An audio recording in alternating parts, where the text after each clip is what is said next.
GTA 6 just leaked again. That's what everyone is saying right now. New gameplay details, massive features, game-changing systems.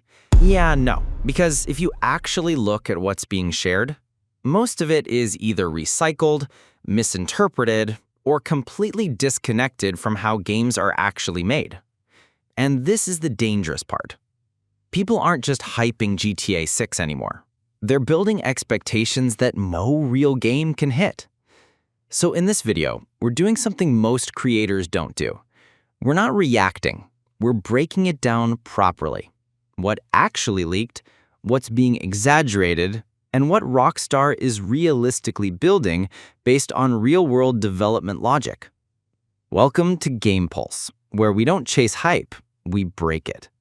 First, understand this. Leaks don't just appear. They usually follow something. And in this case, the trigger is simple. Rockstar Games recently faced another breach situation. Now, here's where people get it wrong. A breach doesn't mean the full game is leaked, final gameplay is exposed, or Rockstar lost control of everything. That's not how it works. In most real-world cases, what gets accessed is internal documentation, debug builds, early systems, and fragmented assets. And those things are never meant for the public. But once even a small piece gets out, the internet does what it always does. Reddit turns guesses into confirmed features, YouTube turns speculation into breaking news, and TikTok compresses everything into 10-second overhype. And suddenly, you have a completely distorted version of reality. We saw this exact cycle during the Rockstar GTA 6 leak 2022. Back then, early footage leaked, and people judged it like a finished game.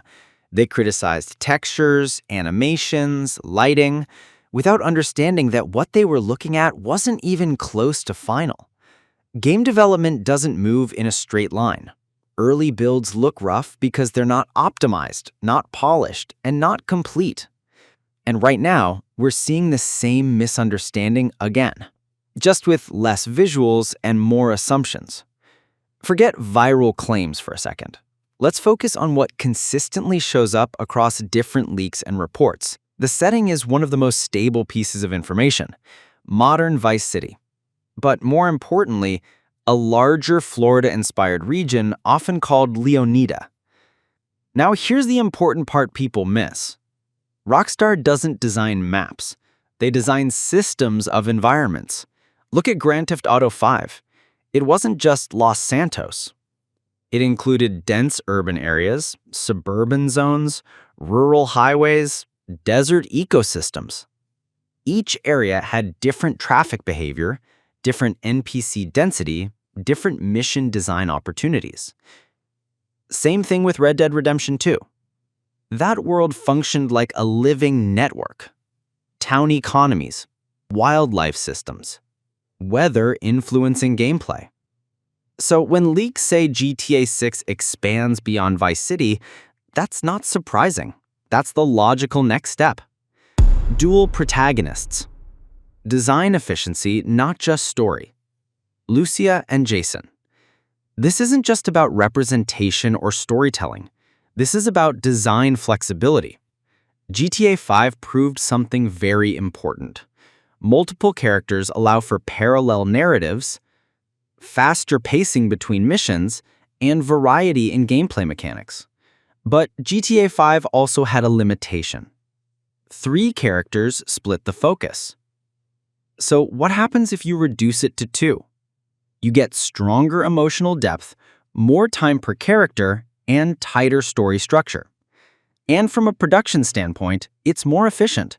You're not building 3 full systems. You're refining 2. That's smarter design, not just bigger design. People hear better AI and immediately think fully intelligent NPCs, real-life behavior, unlimited interaction. That's not how game AI works. Game AI is not intelligence. It's controlled behavior systems. Let's look at Red Dead Redemption 2. That game already had NPC schedules, context-aware dialogue, and reaction chains, like crime to witness to law response.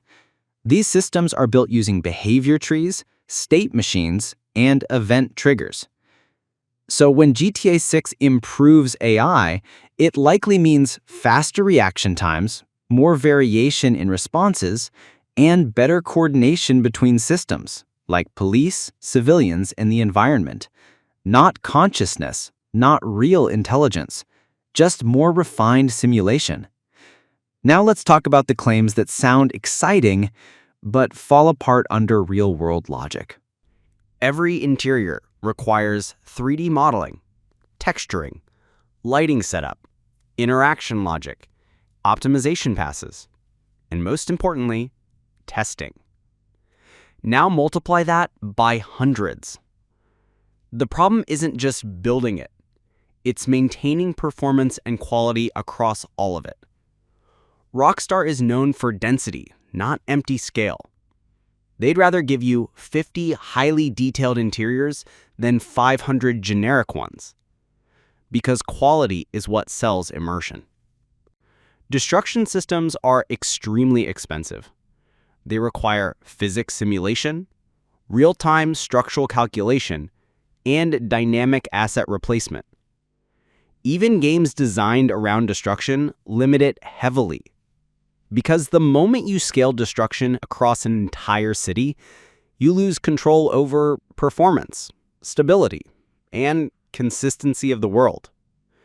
And Rockstar's design philosophy is clear. Their worlds are persistent. They evolve, but they don't collapse. Even modern consoles have constraints. CPU handles simulation, AI, physics. GPU handles rendering. Memory handles world streaming. All three have limits. You can't just stack features infinitely. We've already seen what happens when ambition exceeds optimization with Cyberpunk 2077.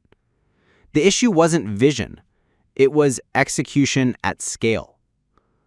Rockstar avoids that by prioritizing stability, consistency, and controlled complexity.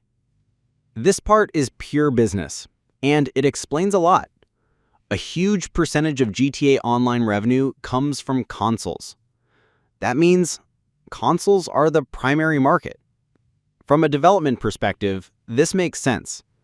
Fixed hardware, easier optimization. Large player base, faster return on investment. And controlled environment, fewer variables.